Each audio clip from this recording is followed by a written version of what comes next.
जय हिंद दोस्तों। उम्मीद करता हूँ आप लोग एकदम स्वस्थ होगे और अपनी प्रिपरेशन अच्छे से कर रहे होगे। ये वीडियो इम्पोर्टेंट होने वाला है एसएससी एमटीएस 2022 वाले बच्चों के लिए। बहुत ज़्यादा इन्फॉर्मेटिव होने वाला है क्योंकि आप लोगों की जितनी भी क्योरीज हैं पीईटी पीएसटी को लेकर इस वीडियो में उनको क्लियर किया गया है। चाहे कोई भी आपकी क्योरी होगी पीईटी पीएसटी को लेकर के, उसको यहाँ पे क्लियर करने का मैंने प्रयास किया है। सबसे पहले आप लोगों को पता ही होगा कि कल आप लोगों का एसएससी एमटीएस 2022 का रिज़ल्ट आउट हुआ है। एक्चुअली ये रिज़ल्ट नहीं है, ये केवल एक एडिशनल टाइप आप रिज़ल्ट समझ सकते हो जिसके माध्यम से जो हमारी पोस्ट है एमटीएस 2022 में हवलदार की, उसके लिए जो है कुछ बच्चों को शॉर्ट लिस्ट किया गया है जो अच्छे मार्क्स ला रहे थे, जिन्होंने हवलदार की पोस्ट ऑप्ट की थी।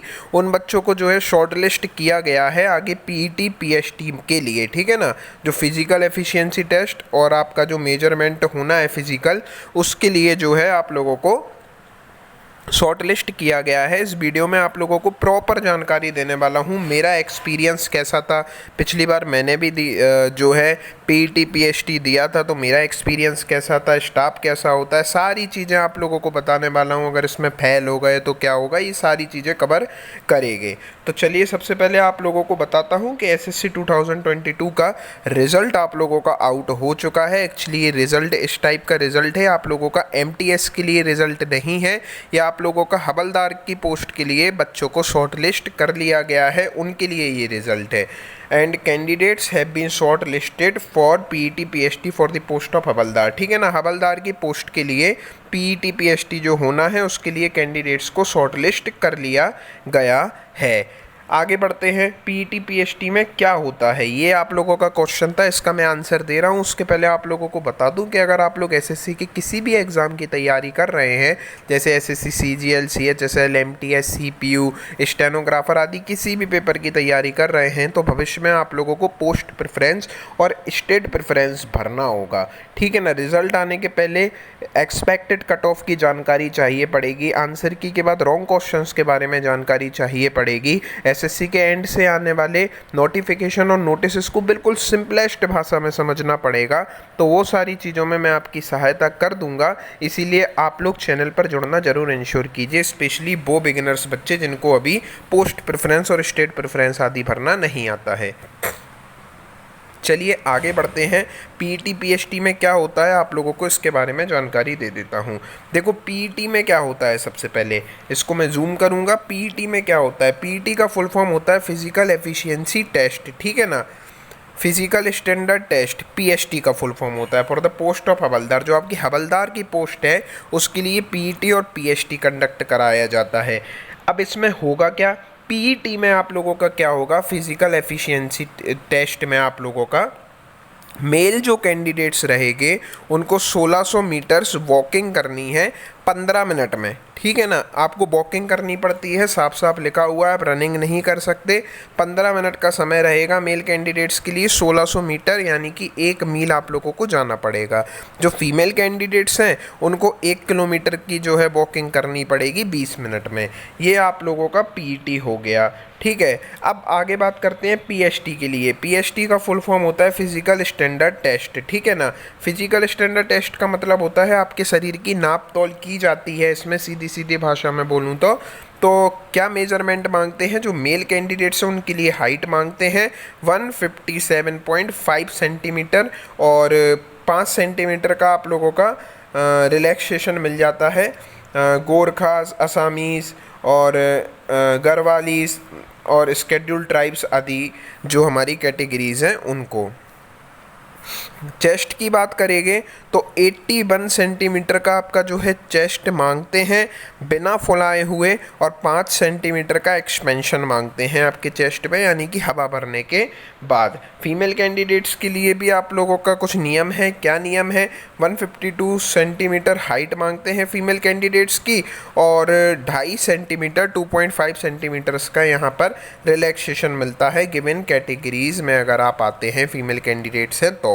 फीमेल कैंडिडेट का चेस्ट नहीं मांगते हैं, वेट मांगा जाता है 48 केजीज, और 2 केजी जो है आप लोगों को रिलैक्सेशन मिल जाता है अगर आप गिवन क्षेत्र में हैं, गढ़वालीस हैं, असमीज़ हैं, गोरखास हैं और स्केड्यूल्ड ट्राइब्स हैं, तो आप लोगों को रिलैक्सेशन भी मिल जाता है। ये आप लोगों का पीएसटी होता है, यानी कि फिजिकल स्टैंडर्ड टेस्ट है। आई होप आपको यहाँ तक चीज़ें समझ में आ गई होगी। अभी आपको एक और चीज़ बताता हूँ कि आपका जो मेरा एक्सपीरियंस कैसा था। देखो पिछली बार मैंने भी जो है दिया था, मैंने भी जो है हवलदार के लिए पीटी पीएसटी दिया था पिछली बार, तो मेरा एक्सपीरियंस कैसा था वो मैं आपको बताता हूँ। देखो बहुत ईजी होता है, वेरी इजी टेस्ट, बहुत सिंपल होता है। मेरा पर्सनल ऐसा मानना है, आप लोगों को कुछ ज़्यादा परेशान होने की ज़रूरत नहीं है, प्रैक्टिस करने की भी ज़्यादा ज़रूरत नहीं है। बस आप लोग अगर ठीक ठाक चल फिर लेते हो तो आप लोग बहुत आराम से जो है 15 मिनट में वॉकिंग कर लोगे। और जो हमारी गर्ल्स हैं वो लोग 20 मिनट में 1 किलोमीटर बहुत आराम से वॉकिंग कर लोगे। मैंने जो है बहुत आराम से वॉकिंग करी थी, तब भी मैं जो है 12 मिनट में मैंने कंप्लीट कर लिया था, बहुत आराम से वॉकिंग करते हुए। तो कोई परेशानी वाली बात यहाँ पर नहीं है। हाँ, एक चीज़ ज़रूर है, आप लोगों का चेस्ट, अगर आप लोगों का चेस्ट जो है जैसे 81 सेंटीमीटर मांगा गया है मेल का और 5 सेंटीमीटर का एक्सपेंशन मांगा गया है, तो वैसे तो बहुत ज़्यादा कोऑपरेटिव स्टाफ था, ठीक है ना, वेरी कोऑपरेटिव स्टाफ, बहुत ज़्यादा कोऑपरेटिव स्टाफ था। आप लोगों को 2-3 मौके भी दिए जा रहे थे मेरे सामने, तो आप लोग अच्छे से जो है चेस्ट फुलाइए, 5 सेंटीमीटर का एक्सपेंशन लाइए। आप लोगों को 2-3 बार मौके भी दिए जाएंगे अपना चेस्ट फुलाने के लिए, लेकिन अगर फिर भी आप लोग जो है असफल रहते हो तो ये बहुत ज़रूरी चीज़ है चेस्ट आप लोगों का। अगर कोई बच्चा हटता है मेरी निगाहों में, वैसे तो देखो 100 में से 98 बच्चे जो है सिलेक्ट ही हो जाते हैं, 100 में से जो 98 बच्चे हैं वो उसको बहुत ईजिली क्वालिफाई कर लेते हैं, लेकिन फिर भी अगर कोई बच्चा हटता है पीटी पीएसटी में तो वो चेस्ट की वजह से ही, या जो लड़कियां हैं वो वेट की वजह से ही हटती हैं, इसके अलावा और कोई रीज़न रहता नहीं है, क्योंकि वॉकिंग बहुत आराम से हो जाती है। No need to take tension, आपको टेंशन लेने की कोई आवश्यकता नहीं है। आराम से खुले मन के साथ जब भी आप लोगों का पीटी पीएसटी हो तब आप लोगों को इसको बिल्कुल खुले मन के साथ और शांति के साथ देना है, कोई टेंशन वाली बात नहीं। बहुत कोऑपरेटिव स्टाफ रहता है, आप लोगों की खूब सहायता हो जाती है, कोई परेशानी वाली बात नहीं रहती है। अब बात करते हैं कि अगर पीटी पीएसटी नहीं दिया तो फेल हो गए तो क्या, या फेल हो गए तो क्या होगा।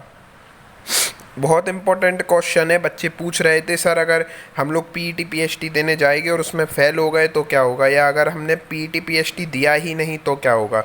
कुछ नहीं होगा।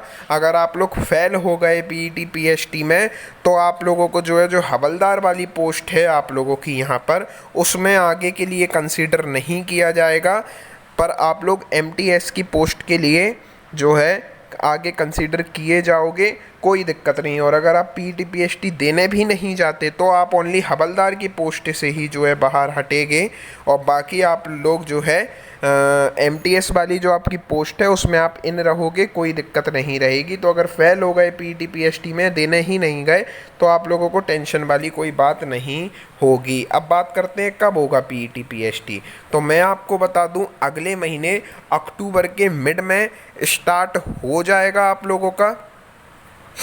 आप लोग ऐसा समझ सकते हो अक्टूबर की स्टार्टिंग में आप लोगों का एडमिट कार्ड आ जाएगा पीटी पीएसटी के लिए मोस्ट प्रोबेबली, और अक्टूबर 22 अक्टूबर तक जो है आप लोगों का ये कंप्लीट भी हो जाएगा, क्योंकि अक्टूबर में ही आप लोगों का सीजीएल का जो है टेस्ट है फिर, तो 22 अक्टूबर तक जो है इसको कंप्लीट करवा लिया जाएगा जो भी चांसेस हैं और जो जानकारी है उसके अकॉर्डिंग। और फिर 2 नवंबर को आप लोगों का CHSL का Tier 2 भी है, तो आप लोगों को टेंशन वाली बात कुछ है नहीं। अगले महीने अक्टूबर की स्टार्टिंग में आपको उसके एडमिट कार्ड आते हुए दिखेंगे, और मेरे हिसाब से आपका 22 अक्टूबर तक कंप्लीट हो ही जाएगा पीटी पीएसटी, क्योंकि उसके बाद फिर CGL Tier 2 है, और फिर तुरंत नवंबर में 2 नवंबर को आप लोगों का CHSL Tier 2 है। तो ये आप लोगों की जानकारी है अभी तक। आई होप आप लोगों को चीज़ें समझ में आई होंगी। अगर अभी भी कोई क्वेश्चन हो आप लोगों का तो नीचे कमेंट सेक्शन में लिख दीजिए, मैं आपको आंसर कर दूंगा। तब तक के लिए जय हिंद दोस्तों।